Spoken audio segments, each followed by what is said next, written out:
早在川普总统启程访中前夕，北京便已抢先定调，高调重谈那套相互尊重应当成为中美关系基础的老调。这句话听起来很合理，甚至颇有几分高尚意味，但实际上他真正想表达的是要求别人闭嘴、默认，甚至在道义上低头。更深一层来看，中共在要求别人尊重中国时，其实是在进行一种精心设计的概念偷换，而且是多重层面的。首先，他故意让人以为中美关系紧张的根源在于美国不尊重中国，而不是北京自身的行为，以及他长期以来对美国所展现出的敌意。这些行为包括破坏性的贸易政策、大规模盗窃知识产权、针对美国基础设施发动网络攻击，以及向美国输出芬太尼前体化学品，间接造成大量美国人死亡。除此之外，还有无处不在的间谍活动、选举干预、虚假信息宣传，以及在美国境内进行骚扰、恐吓和跨国镇压。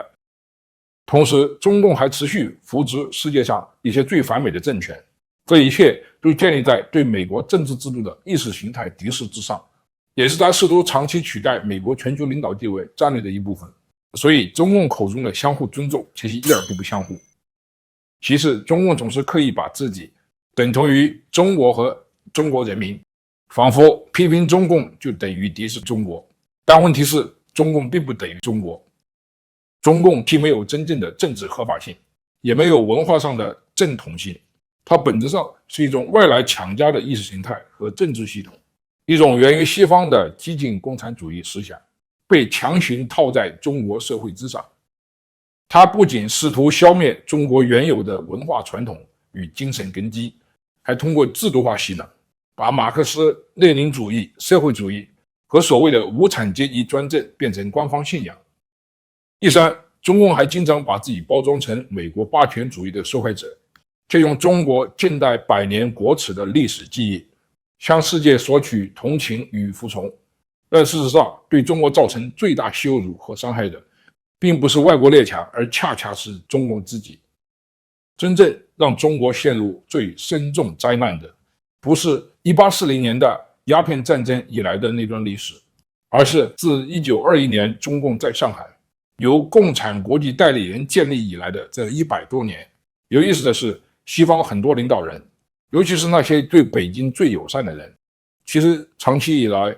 反而并没有真正尊重过中国。几十年来，不少美国政治领袖一直没有把共产中国和它的极端破坏性当成一个能够左右世界格局的严肃大国和因素，而只是把它当成一张可以利用的中国牌。通过打这张牌来达到其他被认为更重要的战略目标。冷战时期，它被用来牵制苏联，后来被用来约束朝鲜，再后来则被当成维持全球经济稳定的工具。这并不是真正的尊重，而更像是一种居高临下，不把中共真正当回事，像功利主义般的利用。某种意义上，反而是川普政府第一次放弃了这种打中国牌的思维，公开把中共的破坏性当回事，视之为美国最主要的战略对手和同等级竞争者。自尼克森以来的半个世纪之后，华盛顿第一次真正承认，北京已经成为破坏和重塑全球秩序的重要力量。从某种奇特但真实的角度说，这反而是一种真正意义上的尊重，把对方视作一个必须认真面对，甚至必须击败的强大对手。但就算他被视为大国，并不等于自动拥有道义上的正当性。一个长期系统性不尊重世界的政权，本身并不值得被世界尊重。中共治下的中国是全球最大的污染国，却总在高谈环保责任。它长期大规模盗窃他人的技术和商业机密，是世界上最严重的知识产权侵犯者。它还不断为朝鲜、伊朗、俄罗斯、古巴、委内瑞拉等邪恶政权提供经济和外交支持。一个政权只有真正尊重自己的人民，才会获得别人的尊重。而历史上没有任何外来帝国杀害过比中共杀得更多的中国人，也没有任何势力像中共这样大规模摧毁中国文化和中国家庭。大跃进造成了人类历史上最严重的大饥荒。文化大革命则摧毁了寺庙、传统学术和人与人之间最基本的信任。中共一边宣称自己拯救了中国，一边却恰恰是现代中国苦难最主要的制造者。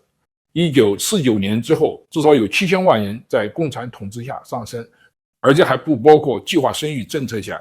那些从未出生的数亿生命。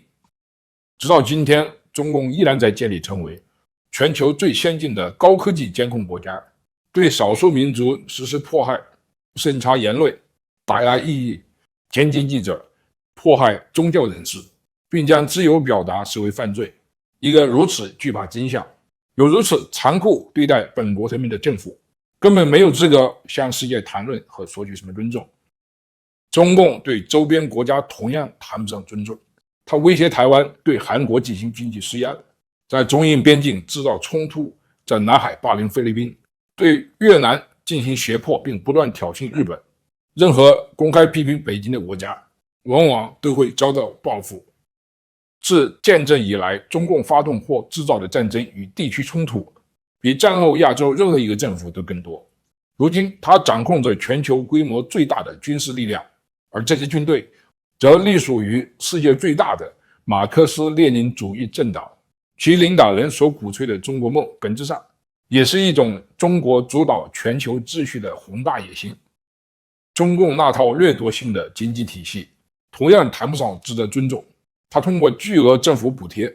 强制技术转让、市场封锁、汇率操纵，以及把供应链和稀土资源武器化，长期扭曲全球市场。但与此同时，北京却始终把自己塑造成西方霸权的受害者，尤其是美国的受害者。他一边伤害别人，一边声称自己受害，一边谴责外国干涉，一边却在全球范围内开展大规模网络间谍活动和政治影响行动。当然，这并不意味着应该敌视中国或中国人民。事实上，中共最大的受害者恰巧就是中国人民自己，那些被剥夺言论自由、司法独立、真实历史、宗教自由和基本人权的普通人。世界必须清楚地区分，中国人民不等于中共政权。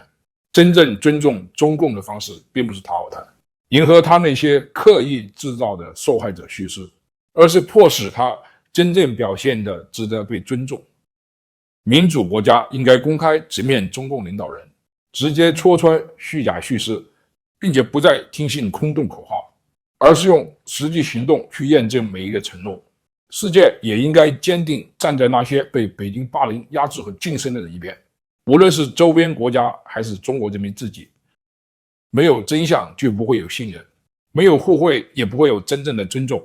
而一个长期系统性剥夺别人尊严与自由的政权，也根本没有资格要求别人给予他相互尊重。